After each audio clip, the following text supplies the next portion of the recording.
किया वो बड़ा एक गुडविल का काम किया। और ये बताना आप लोगों को जरूरी है कि ये एक युद्ध चल रहा था, करीब 2 साल से रशिया यूक्रेन का युद्ध चल रहा था। तो युद्ध के बारे में जो हमने कहा कि हम लोगों ने जो पैरा बनाया उसका टाइटल किया था planet people peace and prosperity, planet people peace and prosperity. और इस एक पैरा पर 300 घंटे लगे थे। और उस पैरा में हम लोगों ने जो कहा था वो ये कहा था, जो बेसिक प्रिंसिपल्स थे यूएन के, उस पर हमने फोकस किया था कि all states will refrain from the threat or use of force or seek territorial acquisition against the territorial integrity and sovereignty or political independence of any state. और जैसे जस्टिस नगेंद्र सिंह जी की जो विजन थी उसमें कहा था the use of threat or use of nuclear weapons is inadmissible.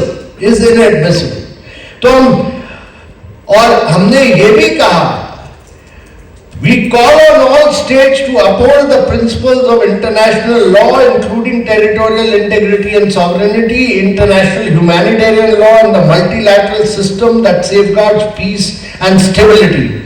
The peaceful resolution of conflicts and efforts to address crises, as well as diplomacy and dialogue, are critical. इसी वजह से भारत को एक सफलता मिली। ये पहले कभी नहीं हुआ था कि सारे पैराज में 100% कंसेंसस आए जो भारत अचीव कर पाए।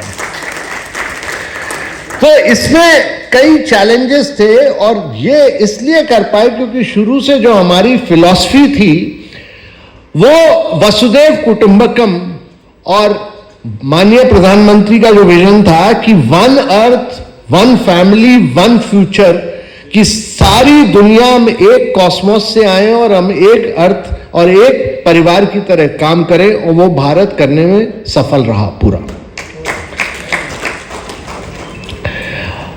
इसके पहले जैसे बताया गया, मैं केरला कैडर का हूं, और जब मैं केरला कैडर गया तो मुझे ये टूरिज्म सचिव वहां काम करने का अवसर मिला। तो हम लोगों ने जो केरला में किया कि एक बेसिक फिलॉसफी थी कि जो वेस्टर्न देश करते हैं उसको हम कॉपी ना करें, हम इंडियन फिलॉसफी पे जाएं और केरला की जो फिलॉसफी है उसको फॉलो करें। और तो हमने कहा कि केरला का जो ट्रेडिशनल कैरेक्टर है उस पर फोकस करके हम जाएं। तो हम आयुर्वेदा को हमने प्रमोट किया। उसके साथ साथ केरला की जो खासियत थी, उनका बैक वाटर्स हो, उनका हाउस बोट हो जिसमें कोई नेल नहीं उपयोग की जाती है, वहां सारे कारपेंटर्स जो थे जो गल्फ चले गए थे उनको वापस लाए, ये राइस बोट होती थी उसको हाउस बोट पर बनाया। इसी तरह केरला का जो पुराना खाना था, उनका अप्पम और स्ट्यू, वेजिटेबल स्ट्यू, उनका जो मार्शल आर्ट था कलरी पैटर्न, उनका जो कथकली मोहिनीअट्टम था, उसको प्रमोट करके हमने केरला के जो मेन फीचर्स थे उसके बेसिस पर केरला को डेवलप किया। तो जो केरला को हम डिफरेंशिएट कर पाए दुनिया में कि केरला एक बहुत ही, तभी नेशनल ज्योग्राफिक ने कहा कि ये वन ऑफ दुनिया में 10 एग्जॉटिक पैराडाइजेस में है। और उसका कारण यह था कि हम वेस्टर्न किसी डेस्टिनेशन को कॉपी नहीं किया, बल्कि भारतीयता पर और केरला की जो खासियत थी उन प्रोडक्ट्स को डेवलप किया। बाद में जब मैं टूरिज्म मिनिस्ट्री में मेरी पोस्टिंग हुई तो यहाँ इनक्रेडिबल इंडिया का कैंपेन हुआ। वहां पर भी हम लोग ने योगा, आयुर्वेदा, मेडिटेशन, इन सब चीजों को प्रमोट किया। और मेरा जो विचार हमेशा रहा है कि हम अपने प्रोडक्ट्स के बेसिस पे अपने आप को प्रमोट करें, क्योंकि जो अंतरराष्ट्रीय टूरिस्ट है वो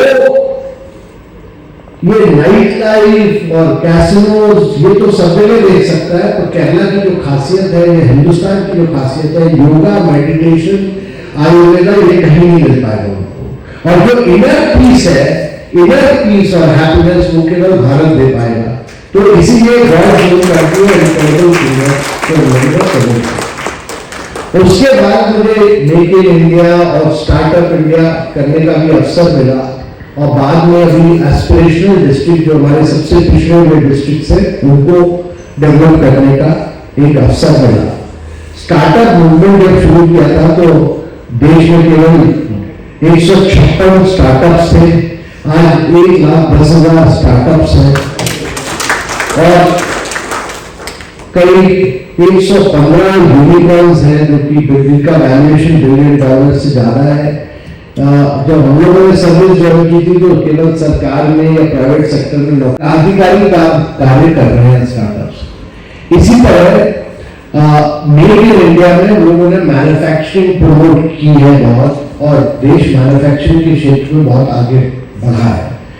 एस्पिरेशनल डिस्ट्रिक्ट्स के बारे में बताना जरूरी है कि ये 115 सबसे पिछड़े हुए जिले थे जिनको हम लोगों ने चुना और प्रधानमंत्री जी का विचार था कि ज्यादा पैसे न खर्च किए बिना इनमें बदलाव लाया जाए और क्योंकि पैसे तो जाते थे इन डिस्ट्रिक्ट्स में और क्योंकि बहुत पिछड़े हुए जिले थे उनका यहाँ कोई मॉनिटरिंग नहीं थी तो हम लोग ने रियल टाइम मॉनिटरिंग डेटा के बेसिस पे की।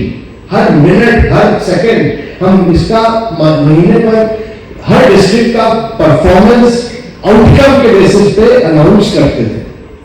तो हमारे आउटकम्स थे कि लर्निंग आउटकम्स कैसे इंप्रूव हुए, हेल्थ आउटकम्स कैसे हुए, न्यूट्रिशनल स्टैंडर्ड कैसे इंप्रूव हुआ और उसके आउटकम के बेसिस पर रैंकिंग अनाउंस करते थे। और वो कंपटीशन कर करके हमने नेम और शेम किया। डिस्ट्रिक्ट कलेक्टर्स को भी, वहां के एमपीज को भी, एमएलएस को भी बताया कि आपका डिस्ट्रिक्ट आगे जा रहा है कि पीछे जा रहा है इन क्षेत्रों में।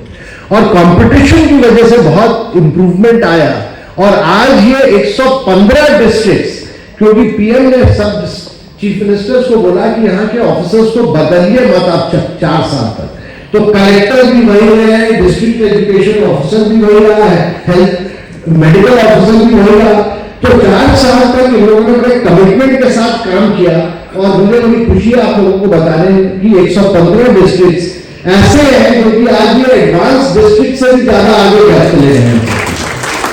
तो ये दिखाता है कि अगर हम मॉनिटरिंग करें, टेक्नोलॉजी का उपयोग करें, रैंकिंग करें, कंपटीशन करें और आउटकम के बेसिस पर काम करें तो बहुत बदलाव आ सकता है और ये बदलाव आया है। तो कई क्षेत्रों में मुझे कुछ कार्य करने का एक अवसर मिला जो कि आईएएस में बड़े लार्ज स्केल पर ट्रांसफॉर्मेशन करने का एक मौका मिलता है और ये एक मौका मिला मुझे और मैं मुझे गवर्नमेंट ने, केरला गवर्नमेंट ने और भारत सरकार ने ये अवसर दिए कि मैं कई जगह काम कर सकूं और मैं इसलिए बहुत इंटरनेशनल गुडविल सोसाइटी और जूरी का बहुत बहुत धन्यवाद देता हूं और माननीय श्री योगेंद्र नारायण जी के जो हमारे सबसे सीनियर मोस्ट ऑफिसर रहे, मैं इनका बहुत बहुत धन्यवाद देना चाहूंगा। मैं डॉक्टर भटनागर और बाकी दीनदयाल अग्रवाल जी का सबका बहुत बहुत धन्यवाद देना चाहूंगा कि उन्होंने मुझे इस लायक समझा कि मैं justice again Singh international peace award receive कर पाऊं और मैं आप सब लोगों का बहुत बहुत धन्यवाद देता हूँ कि आपने आए, बहुत बहुत धन्यवाद। Yes, to Madam Praveen Sharma from Jaipur to give introduction about Ambassador Shri Shashank ji. Respected Shri Amitabh Kant ji, former CEO Niti Aayog, Shri Yogendra Narayan ji, Central President IGSI, R.K. Bhatnagar ji, Brahmdatt ji and all dignitaries. पहले मैं श्री अमिताभ कांत जी को बहुत बहुत धन्यवाद देती हूँ कि उन्होंने इतने बहुमूल्य विचारों को हमारे सामने रखा और वास्तव में ये एक थिंक टैंक है और मेरा आना यहाँ पर इतना सफल हुआ, मुझे इतनी मन से प्रसन्नता हो रही है कि मैं एक इतने बहुमूल्य व्यक्तित्व से मिली, मेरा आना सफल हुआ। मुझे एम्बेसडर शशांक जी के इंट्रोडक्शन देने के लिए कहा गया है। मैं बहुत प्रसन्नता महसूस कर रही हूँ। Ambassador Shashank retired in 2004 as the Foreign Secretary for India, the highest rank in the Indian Foreign Service. In a diplomatic career spanning 4 decades, he served as Indian Ambassador in Denmark, Republic of Korea, Libya and Malta. Before such ambassadorial appointments, Ambassador Shashank was posted to key assignments in Africa, America, Asia and Europe. Ambassador Shashank is widely regarded as an architect of India economic diplomacy and strengthening relationship with Africa and East Asia. He is presently visiting professor at the Jawaharlal Nehru University School of International Studies and serves as chairman of the Association of African Studies in India. In addition, he is the president of the Indian Council for International Cooperation and India ROK Friendship Association. Ambassador Shashank Ji is also an advisor to several leading universities on international relations, Chamber of Commerce, non-governmental organizations, think tanks and corporations. Ambassador Shashank Ji is a frequent commentator in the international media on international affairs involving India. Areas of expertise: economic diplomacy, India-Africa relations, India's relationship with Pakistan and China, South Korea and other strategic patterns, energy security.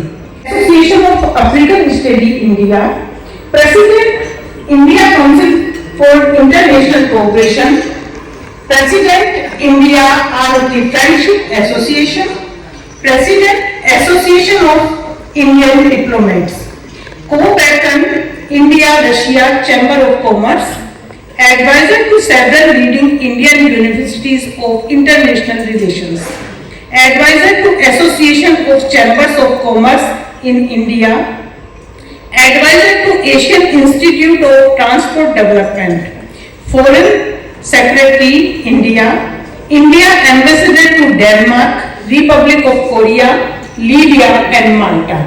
Diplomatic assignments in various countries in Africa, America, Asia and Europe. Thank you for your precious time. Now request to Ambassador Shri Shashank Ji. Maurya ji, Yogendra Narayan ji, Brahmadatt ji और सभी गणमान्य सदस्य international goodwill society of India के, मेरी बहुत बहुत बधाई अमिताभ कांत जी को, जो उन्होंने यूनिक काम करे हैं और भारत और इंडिया को जोड़ने का जो उन्होंने शुरू से ही काम करा है। मैं कहता हूं कि बहुत बड़ी ये कार्यवाही रही है और इसका श्रेय उनको तो मिलना ही चाहिए। और उनके जो गुरु लोग रहे हैं, जैसे मिश्रा जी हैं, उनको भी श्रेय जाता है, क्योंकि वो ऐसी सीरीज रही है कि जहां मिश्रा जी ने जो काम करा, या दूसरे स्तर पर मैं कहूँगा के सुब्रमण्यम होते थे हमारे, जो आजकल के विदेश मंत्री हैं, उनके पिताजी, और योगेंद्र नारायण जी और ये अमिताभ कांत जी, ये एक ही सीरीज के लोग हैं जिन्होंने देश के लिए काम किया है, विश्व को आगे बढ़ाने के लिए। और आज हम लोग डॉक्टर नागेंद्र सिंह जी को कर रहे हैं कि उनको देखिए, डॉक्टर नागेंद्र सिंह को इंटरनेशनल कोर्ट ऑफ जस्टिस में उन्होंने इनवाइट करके बुलाया कि भाई आप आइए यहाँ पर। इतना अच्छा उनका रेपुटेशन था वर्ल्ड वाइड। तो ये मैं कहूँगा कि ये बहुत अच्छा अवसर है कि हम सब लोग आज जुड़े हैं। और ख़ास करके मैं देख रहा हूँ कि उत्तर प्रदेश और उत्तराखंड और राजस्थान से बहुत हमारे सदस्य आए हुए हैं। तो मुझे ये भी बहुत खुशी का मौका है, क्योंकि मैं मेरठ से ही हूँ ओरिजिनली, और आजकल काफ़ी समय मैं एक गांव में नैनीताल के पास रामगढ़ में बिताता हूँ। तो मैं देखता हूँ कि जो अमिताभ कांत जी ने काम किया भारत को और इंडिया को जोड़ने का, मैं इंडिया को रिप्रेजेंट करता रहा हूँ 40 साल से, तो मैं कोशिश कर रहा हूँ कि भारत को समझ सकूं थोड़ा सा और कुछ सीख सकूं वहाँ से।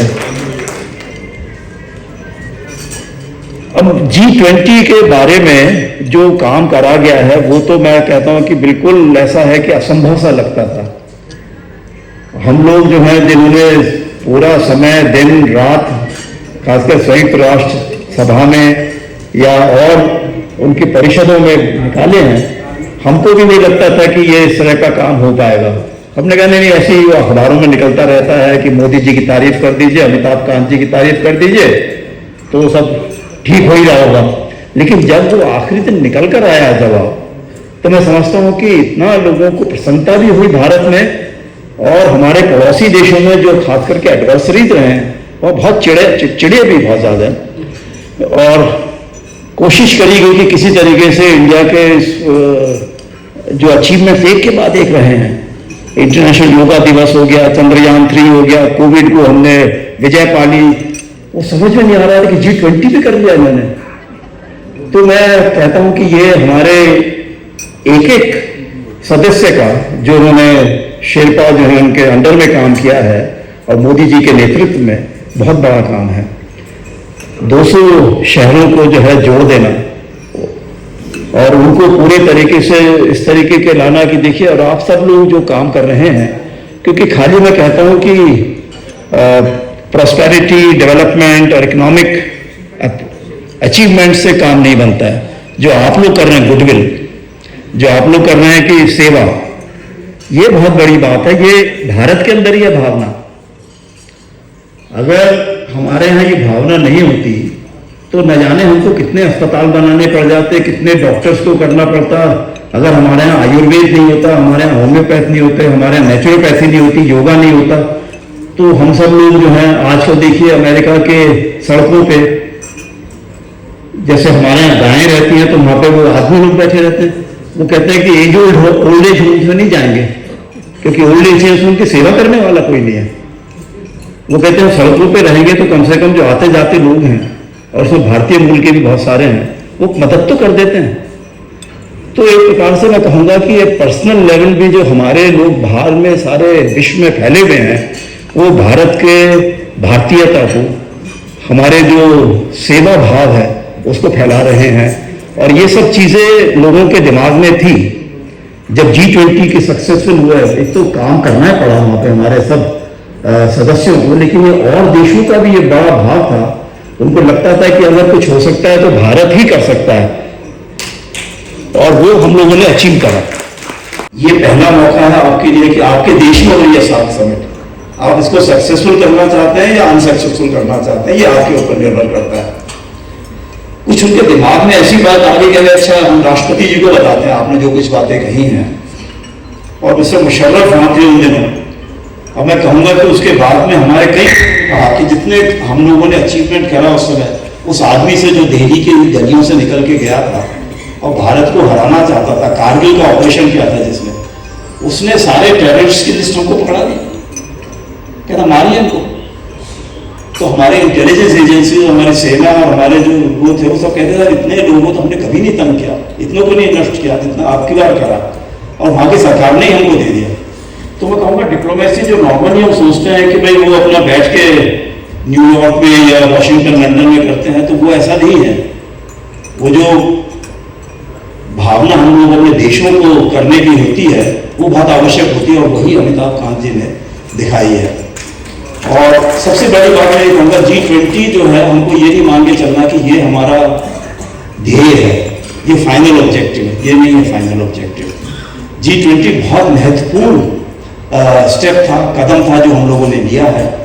एक समय था जब हम नॉन अलाइंड मूवमेंट की बात करते थे, G77 की बात करते थे, G15 की बात, और तरह तरह के ग्रुप्स हम कहते थे कि हम सब डीकोलोनाइजेशन कर रहे हैं, न्यूक्लियर आर्म्स के खिलाफ काम कर रहे हैं, लेकिन कोई सुनता नहीं था। वो कहते थे गरीब है, गरीब के लिए बोलते रहो, कोई सुनने की आवश्यकता नहीं थी। लेकिन आज सब सुन रहे हैं, उनको मालूम है कि ये भारत जो है अभी अगर चौथे 5वें नंबर पर पहुंच गया तो कल 3रे पे, और ये पिछले 20-25 साल से बात चल रही है, हमारे यहाँ नहीं चल रही है। पता नहीं गुडविल सोसाइटी वालों को कितने सदस्यों को मालूम है, लेकिन जितने इंटरनेशनल बैंक्स हैं वो 20-25 साल से कह रहे हैं कि भैया 2025 से 30 के बीच में भारत नंबर 1 पावर बन जाएगा। और मैं कहूँगा कि जिस तरीके से अमिताभ कांत जी ने काम करा है, केरला में काम किया है, यहाँ काम किया है, तो उसमें बहुत अच्छी बात मैं आपको बताता हूँ। सऊदी अरेबिया से कई शेख्स की फैमिलीज के लोग आते हैं केरला में। वो ये नहीं कहते हैं कि ये हिंदू लोग हैं, नॉन मुस्लिम है जी, इनको तो जो है काफिर है। जब कमर में दर्द होता है या नीज में दर्द होता है तो वहीं आना पड़ता है। पाकिस्तान में जब मैं था तो मेरे से कितने लोग आके कहते थे साहब आपके यहाँ पूना में और केरला में जो योगा के और उसके सेंटर्स हैं, हमको प्लीज भिजवा दीजिए वहां पर। हमने यार तुम तो छोड़ के भागे हो इंडिया से। कहते नहीं गलती हो गई। अब गलती हो गई तो उसके बाद अब कब होगी ठीक, ये भी एक है, वो भी आगे के लिए सोच के चलना है कि कभी ना कभी तो वो भी ठीक होगी। और कभी ना कभी जो देश हमको सोच के चलते हैं कि भाई इसको किसी ने नीचा करना है, और आजकल जो दिक्कतें आ रही है उसी की है, क्योंकि चीन ने जो करके दिखाया है अमेरिका को और वेस्ट को कि अब कहते हैं नंबर 1 पावर बनेंगे जी हम तो उन सबको लगता है कि आज चीन कर रहा है कल ये भारत करेगा, तो पहली पकड़ लो इसको। लेकिन मैं समझता हूँ कि जो चीन को नहीं पकड़ पाए वो भारत को नहीं पकड़ पाएंगे। और हम सबको पूरी ये ध्येय होना चाहिए कि हमको आगे जाना है, करना है। और अमिताभ कांत जी, मैं आपको बहुत बहुत उसकी बधाई देता हूँ कि आपने पूरे कदम उठाए हैं जिसकी वजह से हम आगे जा सकते हैं। और आगे भी हम सोचते हैं कि इसी प्रकार से हमारे जो अगले पीढ़ी के लोग आएंगे और आप सब लोग जो है आपके बच्चे आएंगे, अब उनको पूरा ध्येय दीजिए, उनको पूरा एनकरेज कीजिए कि भारत के लिए और अपने शहर के लिए, अपने जगह परिवार के लिए काम करके आगे बढ़ना है। बहुत बहुत धन्यवाद।